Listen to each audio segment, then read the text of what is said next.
নমস্কাৰ ইউটিউবৰ সকলো বন্ধু বান্ধৱীলৈ আপোনালোকৰ ওচৰত এটা ৰেচিপি লৈ আহিছোঁ মই আজি এয়া মুগৰ দাইল হয় ৰাতি মই তিয়াই থৈছিলোঁ মুগৰ দাইল কেইটা এতিয়া মই এই মুগৰ দাইল কেইটাৰে নিমকি বনাম তেলত ফ্ৰাই নকৰাকৈ কেনেকৈ নিমকি বনাব পাৰি আপোনালোকক দেখাম ভিডিঅ'টো চাব আপোনালোকে আৰু বনাই খাব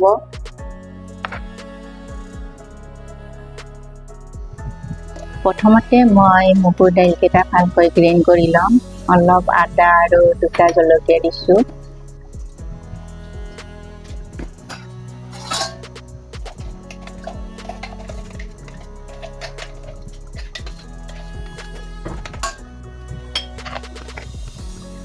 এয়া হাফ কাপ চুজি লৈছোঁ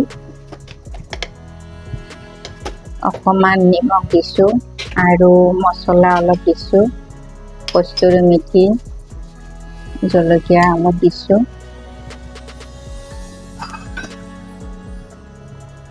এয়া চাউলৰ গুড়ি দিছোঁ আধা কাপ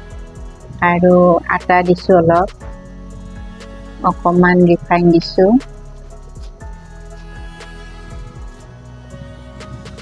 ভালদৰে মাৰি ল'লোঁ এতিয়া মই বেলি ল'ম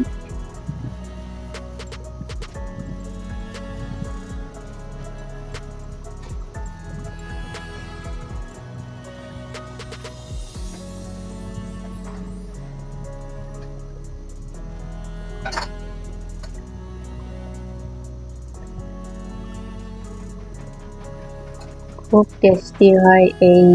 নিমকিটো খাব বহুত ভাল হয়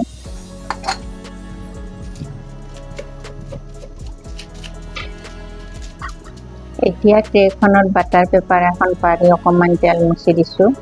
নহ'লে লাগি যাব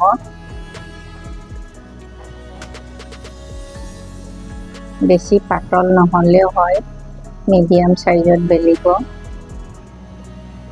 ঠিক এনেদৰে ৰোল কৰি যাব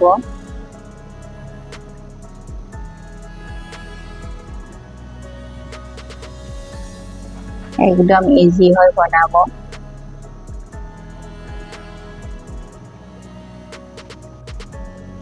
আজিকালি তেল খাই বহুতে বেয়া পায় সেইকাৰণে বেক কৰিয়ে বনাইছোঁ এই নিমকি কেইটা ৰেচিপিটো ভাল লাগিলে চেনেলটো ছাবস্ক্ৰাইব কৰিব নাপাহৰিব বেল আইকনটো টিপিব আগলৈ নতুন নটিফিকেশ্যন পাবৰ কাৰণে লাইক কৰিব কমেণ্ট কৰিব ভিডিঅ'টো কেনেকুৱা হৈছে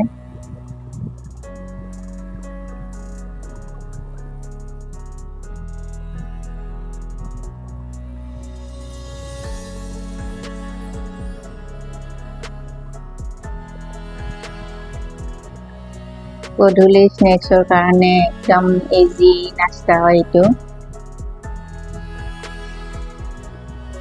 হেল্ডি হয় তেল চেল দিয়া নাযায় তেলত ফ্ৰাই কৰাবিলাক খাবই নালাগে এনেকৈ বেক কৰি খাব খুব ক্ৰিস্পি বহুত টেষ্টি এয়া ৰেডি হৈ গ'ল মই এতিয়া বেক কৰিম 180 ডিগ্ৰীত বেক কৰিম 30 মিনিটছৰ কাৰণে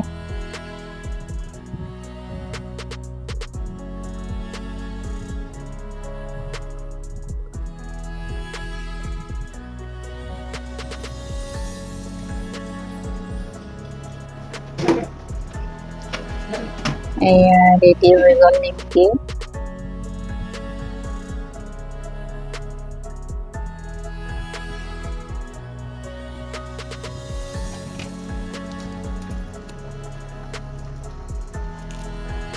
এয়া ইমান ধুনীয়া মচমচীয়া হৈছে আপোনালোকে দেখিলেই গম পাব বহুত টেষ্টি হয় এয়া নিমকি ৰেডি হৈ গ'ল মোৰ মুগৰ দাইলৰ নিমকি আপোনালোকেও বনাই খাব কেনেকুৱা হৈছে কমেণ্টত জনাব বহুত ক্ৰিস্পি হৈছে এয়া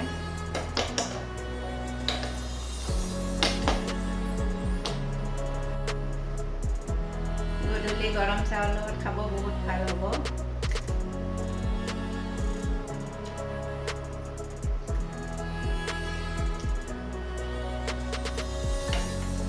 আপোনালোকেও খাব বনাই আজিলৈ আহিছোঁ দেই নমস্কাৰ